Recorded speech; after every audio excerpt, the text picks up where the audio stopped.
నమస్కారం, welcome to burning issue. నేను VSR మూర్తి.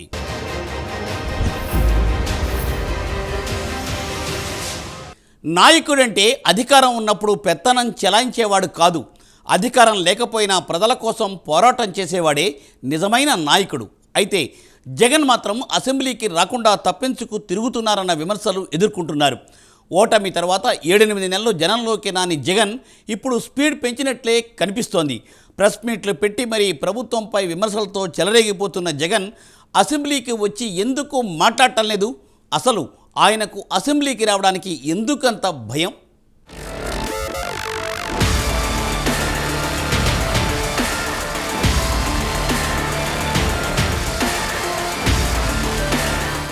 రాజకీయ నాయకుడు ప్రజల్లో ఉండాలి, ప్రజాహిత కార్యక్రమాల్లో పాల్గొనాలి. అప్పుడే ప్రజాభిమానాన్ని చూరగొంటారు. అంతేకాదు, కేడర్లో విశ్వాసం పెంపొందించి బలమైన నాయకుడిగా రాణిస్తారు. ఇన్నాళ్లు మౌనంగా ఉన్న జగన్ ఇదే స్ట్రాటజీని ఇప్పుడు ఫాలో అవుతున్నారు. ఏపీ రాజకీయాల్లో వైఎస్ఆర్ కాంగ్రెస్ అధినేత జగన్మోహన్ రెడ్డి వ్యూహాత్మకంగా అడుగులు వేస్తున్నారు. అధికారానికి దూరమైన తర్వాత కొన్నాళ్లు ప్రజల్లో కనిపించేందుకు ఇబ్బంది పడిన జగన్ ఇప్పుడు మళ్లీ యాక్టివ్ అవ్వాలని భావిస్తున్నట్టు తెలుస్తోంది. ప్రజల్లో తిరిగి పార్టీ శ్రేణుల్లో ఉత్సాహాన్ని పెంపొందించేందుకు అడుగులు వేస్తున్నారు. కూటమి ప్రభుత్వంపై తీవ్రంగా విరుచుకుపడుతున్నారు. వార్నింగులు కూడా ఇస్తున్నారు జగన్.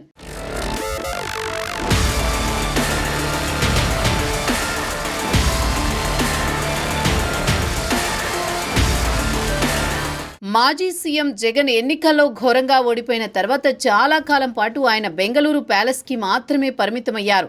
బెంగళూరు తాడేపల్లి మధ్య తిరుగుతున్నా జనంలోకి అయితే రాలేదు. అయితే కూటమి ప్రభుత్వం వచ్చాక గత జగన్ సర్కారు హయాంలో అరాచకాలకు, అక్రమాలకు, దోపిడీలకు పాల్పడిన వారిని, తప్పు చేసిన వారిని చట్ట ప్రకారం శిక్షిస్తూ ముందుకు వెళుతోంది. ఈ క్రమంలో చాలామంది నాయకులపై, వైసీపీ కార్యకర్తలపై కేసులు నమోదయ్యాయి. గతంలో సోషల్ మీడియాలో ఇష్టానుసారం బూతులు తిట్టి పవన్ కళ్యాణ్, చంద్రబాబు కుటుంబ సభ్యులపై వ్యక్తిగత ఆరోపణలు సైతం చేస్తూ అరాచకాలకు పాల్పడ్డ వారిని కేసులతో హడలెత్తించింది కూటమి సర్కార్. ఇక ఆ తర్వాత నందిగం సురేష్, పిన్నెల్లి రామకృష్ణారెడ్డి, వంశీ ఇలా వైసీపీ నాయకుల అరెస్టులు జరిగాయి. అయితే జగన్ తమ పార్టీ నాయకుల అరెస్టులు జరిగినప్పుడు పరామర్శలకు బయటకు వస్తున్నారు. అయితే తాజాగా వల్లభనేని వంశీ అరెస్టు నేపథ్యంలో పరామర్శకు వచ్చిన జగన్ ప్రెస్ మీట్లో మాట్లాడుతూ కూటమి ప్రభుత్వంపై ఫైర్ అయ్యారు. ఆ తర్వాత గుంటూరు మిర్చి రైతుల కోసం అంటూ వచ్చి ప్రభుత్వంపై విమర్శలు చేశారు. అయితే ఇన్నాళ్లు మౌనంగా ఉన్న జగన్ ఇప్పుడు మళ్లీ యాక్టివ్ అవ్వాలని చూస్తూ ఉండడంతో కూటమి సర్కారుపై రెచ్చిపోయి మాట్లాడుతుంటే ఆ ఫైర్ ఏదో అసెంబ్లీలో చూపించొచ్చు కదా అని సొంత పార్టీలోనే చర్చ జరుగుతున్న పరిస్థితి.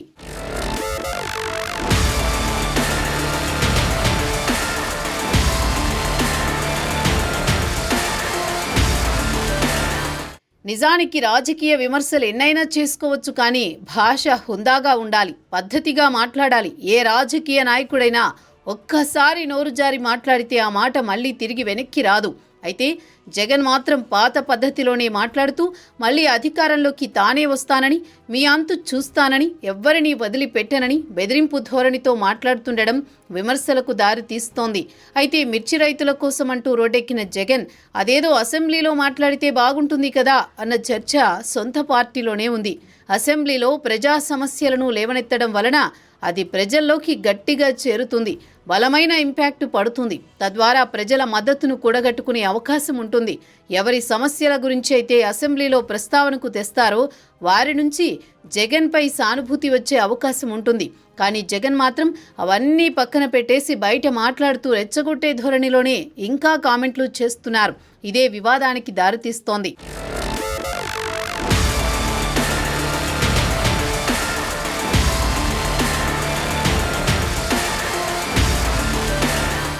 జగన్ లా అండ్ ఆర్డర్ గురించి, రైతుల గురించి మాట్లాడేస్తున్నారు. పథకాల గురించి చెప్పాల్సిన పని లేదు. మరి ఇవే మాటల్ని అసెంబ్లీకి వెళ్లేందుకు చెప్పరనేది సామాన్యులకు వస్తున్న సందేహం.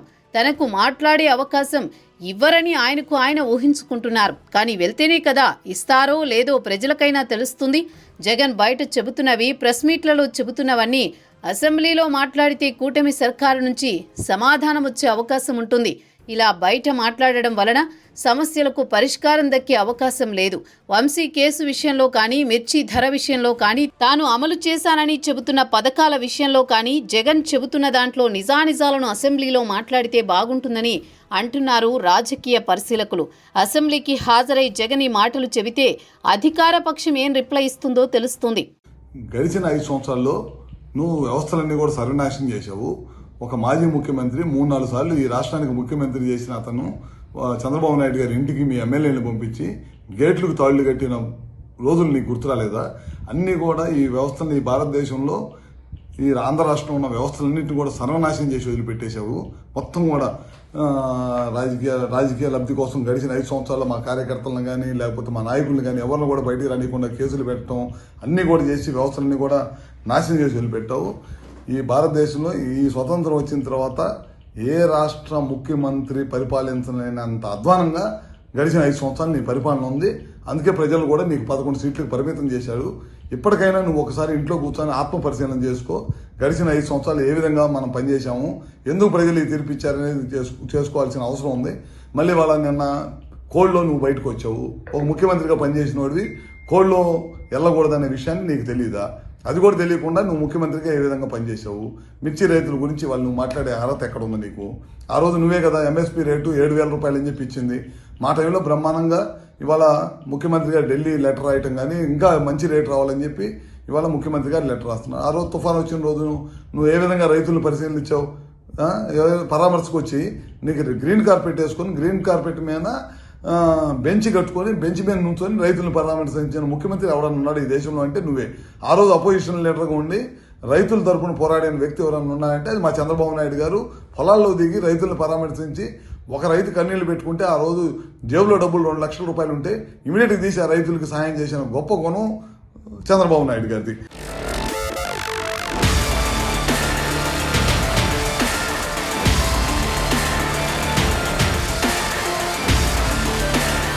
తాజాగా జగన్ మిర్చి యార్డు పర్యటన వివాదాస్పదంగా మారిన సంగతి తెలిసిందే. జగన్ పర్యటన కారణంగా మిర్చి యార్డు వద్ద భారీగా వాహనాలు నిలిచిపోయాయి. రోడ్డుపై వైసీపీ నేతలు, కార్యకర్తలు వాహనాలు నిలిపివేయడంతో రైతులు అవస్థపడ్డారు. జగన్పై కేసు కూడా నమోదైంది. ఆయనతో సహా మరో 8 మంది వైసీపీ నేతలపై గుంటూరులోని నల్లపాడు పోలీస్ స్టేషన్లో కేసు నమోదైంది. ఎమ్మెల్సీ ఎన్నికల కోడ్ అమల్లో ఉందని అధికారులు హెచ్చరించినా పట్టించుకోకుండా గుంటూరు మిర్చి యార్డులో కార్యక్రమం నిర్వహించిన వారిపై కేసు పెట్టారు. నిబంధనలకు విరుద్ధంగా పర్యటించిన జగన్తో పాటు ఆ పార్టీ నేతలు కొడాలి నాని, అంబటి రాంబాబు, లేళ్ల అప్పిరెడ్డి, నందిగం సురేష్, పిన్నెల్లితో పాటు పలువురిపై పోలీసులు కేసు నమోదు చేశారు. జగన్ పర్యటన కారణంగా మిర్చి యార్డు వద్ద భారీగా వాహనాలు నిలిచిపోయాయి.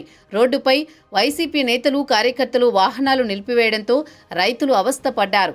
మిర్చి యార్డులోకి సరుకు తెచ్చే వాహనాలతో పాటు పంటలు అమ్ముకునేందుకు వచ్చిన రైతులకు ఇబ్బందులు ఎదురయ్యాయి. మిర్చి లోడ్ లారీలు, వ్యాన్లు రోడ్లపైనే నిలిచిపోయాయి. దీంతో పోలీసులు కేసు నమోదు చేశారు. బుధవారం జగన్ గుంటూరు మిర్చి యార్డుకి వెళ్లారు. కూటమి ప్రభుత్వంపై తీవ్ర విమర్శలు చేశారు. మిర్చికి గిట్టుబాటు ధర దక్కడం లేదంటూ ప్రభుత్వంపై మండిపడ్డారు జగన్. రైతులు కష్టపడి పండించిన పంటను అమ్ముకోలేని పరిస్థితుల్లో రైతులున్నారని వాపోయారు. కూతవేటు దూరంలో ఉన్న గుంటూరు మిర్చి యార్డులో రైతులు పడతా ఉన్న అవస్థలు చంద్రబాబు నాయుడు గారికి అర్థం కావడం లేదు. చంద్రబాబు నాయుడు గారికి రైతుల కష్టాలు కనిపించినా కూడా చంద్రబాబు నాయుడు గారి కళ్ళు మూసుకొని రైతులను కష్టాల పాలు చేస్తా ఉన్నాడు. ఈరోజు ఇదే గుంటూరు మిర్చి యార్డులో రైతులు పండించిన మిర్చి పంటకు కనీసం 10-11 వేల రూపాయల డబ్బులు కూడా రావడం లేదు. రైతులు కష్టపడి తాము పండించిన పంటను అమ్ముకోలేని పరిస్థితిలో రైతులు ఈరోజు ఉన్నారు. రైతులకు ఈరోజు ఒకవైపు తెగుళ్ల వల్ల రైతులకు ఇవాళ పంట కూడా మామూలుగా 20 క్వింటాళ్ళ పైన రావాల్సిన పంట ఈరోజు 10-15 క్వింటాళ్ళకే పడిపోయిన పరిస్థితులు కనిపిస్తా ఉన్నాయి. మరోవైపున రేటు చూస్తే నేరుడు సంవత్సరం అంటే వైఎస్ఆర్సీపీ ప్రభుత్వ హయాంలో 21,000 నుంచి 27,000 రూపాయలు పలికిన పంట ఈ రోజు కేవలం 10-11 వేల రూపాయలు కూడా కొనే నాథుడు లేడు.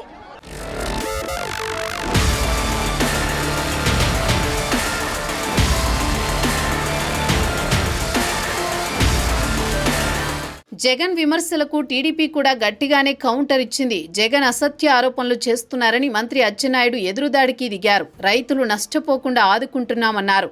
తమ పాలనలో దారుణాలు చేసిన జగన్ ఇవాళ రైతుల కోసం గగ్గోలు పెడితే ఎవరూ నమ్మరని ధ్వజమెత్తారు. గతంలో జగన్ సీఎంగా ఉన్న సమయంలో మిర్చి పంటకు 7,000 రూపాయలు మద్దతు ధరగా జీవో ఇచ్చిన విషయాన్ని మంత్రి అచ్చెన్నాయుడు ప్రస్తావించారు. మొత్తంగా మిర్చి ధరల పతనం రాజకీయ రంగు పులుముకున్నట్లయింది. గుంటూరు మిర్చి యార్డులో 12,000 రూపాయలు ధర పలుకుతున్నటువంటి రోజున నువ్వు ముఖ్యమంత్రిగా 7,000కే కొనండని నువ్వు జీవో ఇచ్చావంటే దీనికి ఆన్సర్ చేయమని చెప్పి కోరుతున్నాను. ఈరోజు మేము గౌరవ ముఖ్యమంత్రి గారు 4 లెటర్స్ రాశారు. ఇది దాపరికం కాదే. ఈరోజు కేంద్రంలో ఉన్నటువంటి రామ్మోహన్ నాయుడు గారు, పెమ్మసాని చంద్రశేఖర్ గారు, మా ఫ్లోర్ లీడరు ఎంపీ గారు అనునిత్యం మంత్రి గారితో మాట్లాడుతూ పరిస్థితులు ఇలా ఉన్నాయి, మీరు ఎట్టి పరిస్థితుల్లో సహకరించాలి, రైతుకి ఇటువంటి ఇబ్బందులు ఉన్నాయని అనునిత్యం మేము కేంద్రంతో సంప్రదించి తీసుకురావడానికి ప్రయత్నం చేస్తున్నాం. మళ్ళీ రాత్రి ఒక లెటర్ రాశాం. ఈరోజు ముఖ్యమంత్రి గారు వెళ్తున్నారు ఢిల్లీ. కేవలం మిర్చి ధరల మీదే కేంద్ర వ్యవసాయ శాఖ మంత్రి టైం తీసుకొని ఆయన కలిసి ఇక్కడ ఉన్నటువంటి పరిస్థితులన్నీ తెలియచేసి మిర్చి రైతుకి మేలు చేయాలని చెప్పి ప్రయత్నం చేస్తున్నాం.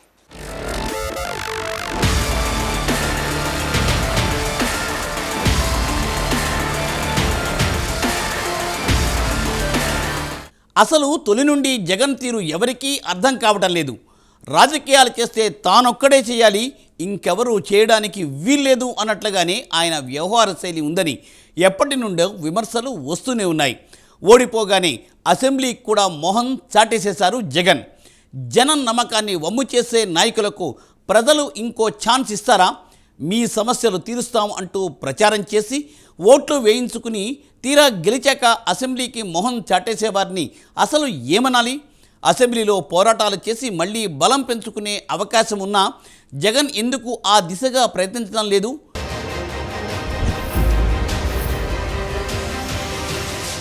ఒకవైపు కూటమి పార్టీలు జగన్ తీరును ఎండగడుతూ ఉంటే ఇంకోవైపు సొంత చెల్లి షర్మిల కూడా అన్నను ఉతికి ఆరేస్తోంది.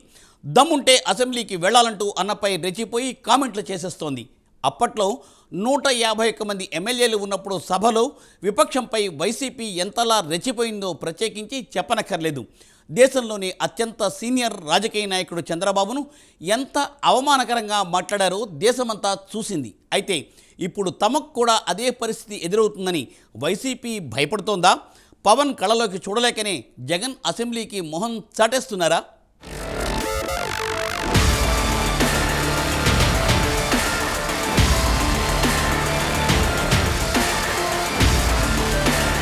ప్రతిపక్ష హోదా ఇవ్వడం లేదంటూ శాసనసభ సమావేశాలకు వెళ్లకూడదని జగన్ తీసుకున్న నిర్ణయాన్ని తెలివి తక్కువ పనిగా రాజకీయ విశ్లేషకులు అభిప్రాయపడుతున్నారు.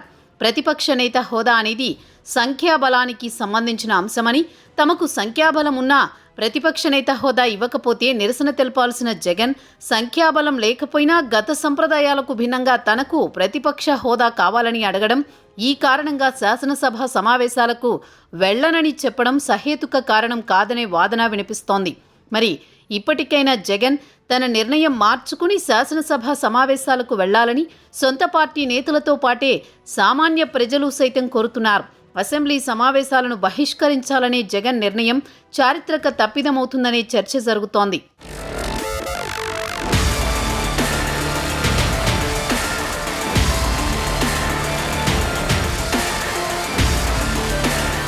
జగన్పై AP PCC chief YS Sharmila మరోసారి నిప్పులు చెరిగారు.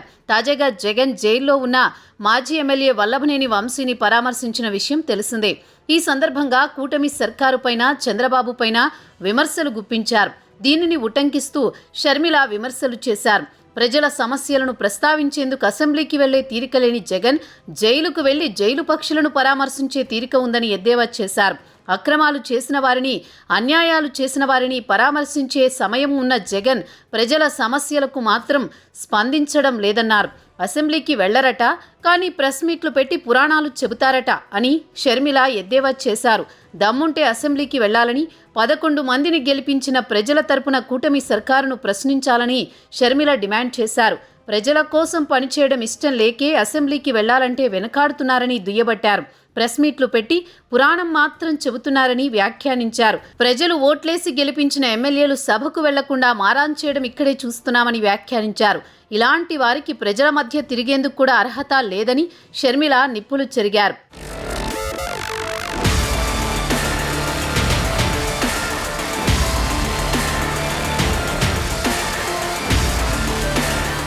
వైసీపీని ఈసారి 11 సీట్లకే పరిమితం చేశారు. ఏపీ ప్రజలు ఇక అప్పటి నుంచి అసెంబ్లీకి రావడం మానేశారు. జగన్ అండ్ కో అయితే అసెంబ్లీ సెషన్స్కు ఎక్కువ కాలం హాజరు కానట్లయితే ఖచ్చితంగా సభ్యత్వం రద్దయ్యే అవకాశం ఉందని చట్టాలు చెబుతున్నాయి.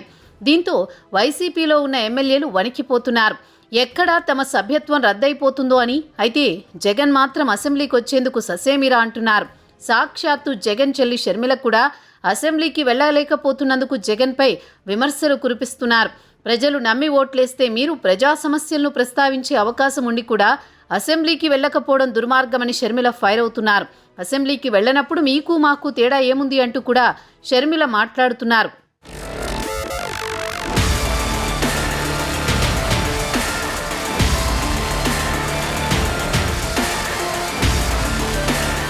అసెంబ్లీకి వెళ్లకపోవడం అంటే ఓ విధంగా ప్రజా తీర్పును అవమానించడమేనన్న వాదన వినిపిస్తోంది. రాష్ట్రంలో ఎమ్మెల్యేగా గెలిచి శాసనసభలో అడుగు పెట్టాలని లక్షల మంది ఆశిస్తారు. అయితే 5 ఏళ్లకోసారి రాష్ట్ర ప్రజలు తమ తమ నియోజకవర్గాల నుంచి ఒకరిని ఎన్నుకుని తమ తరపున ప్రతినిధిగా శాసనసభకు పంపిస్తారు. ప్రజా సమస్యలను లేవనెత్తి ప్రభుత్వాన్ని ప్రశ్నించడానికి విపక్షాలకు అసెంబ్లీ ఓ వేదికగా ఉపయోగపడుతుంది. ఈ నేపథ్యంలో తాను శాసనసభ సమావేశాలకు వెళ్లబోనని భీష్మించు కూర్చున్న జగన్పై తీవ్ర విమర్శలు వెల్లువెత్తుతున్నాయి. ప్రెస్ మీట్లు పెట్టి మీడియా ద్వారా ప్రభుత్వాన్ని ఎవరైనా ప్రశ్నించవచ్చు. అయితే అసెంబ్లీ వేదికపై రాష్ట్ర ప్రజలంతా చూస్తుండగా ప్రభుత్వ వైఫల్యాలను ప్రశ్నించి ప్రజల తరపున గొంతు వినిపించే అవకాశం మాత్రం ఎమ్మెల్యేలకు మాత్రమే దక్కుతుంది. ఈ క్రమంలో తాము అసెంబ్లీ సమావేశాలను బాయ్కాట్ చేయడం ద్వారా ఓ చక్కటి అవకాశాన్ని వైసీపీ జారవిడుచుకుందనే అభిప్రాయం ప్రజల నుంచి వ్యక్తమవుతోంది.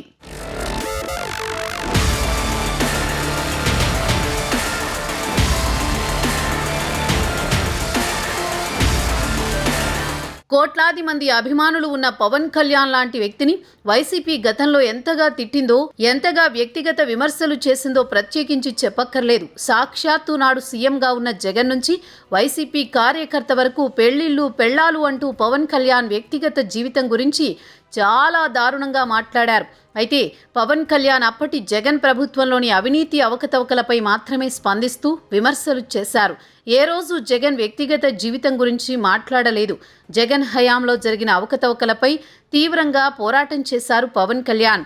ఇప్పుడు అసెంబ్లీకి జగన్ గనుక వస్తే ఖచ్చితంగా నాటి అవకతవకలన్నింటిపై పవన్ కళ్యాణ్ గట్టిగా ఫైర్ అయ్యే అవకాశం ఉంది. అదంతా ప్రజల్లోకి బలంగా వెళ్లిపోతుంది. పవన్ కళ్యాణ్ కళ్లలోకి చూడలేకే, పవన్తో తల పడలేకే అసెంబ్లీకి జగన్ ముఖం చాటేశారని రాజకీయ వర్గాల్లో కామెంట్స్ వినిపిస్తున్నాయి.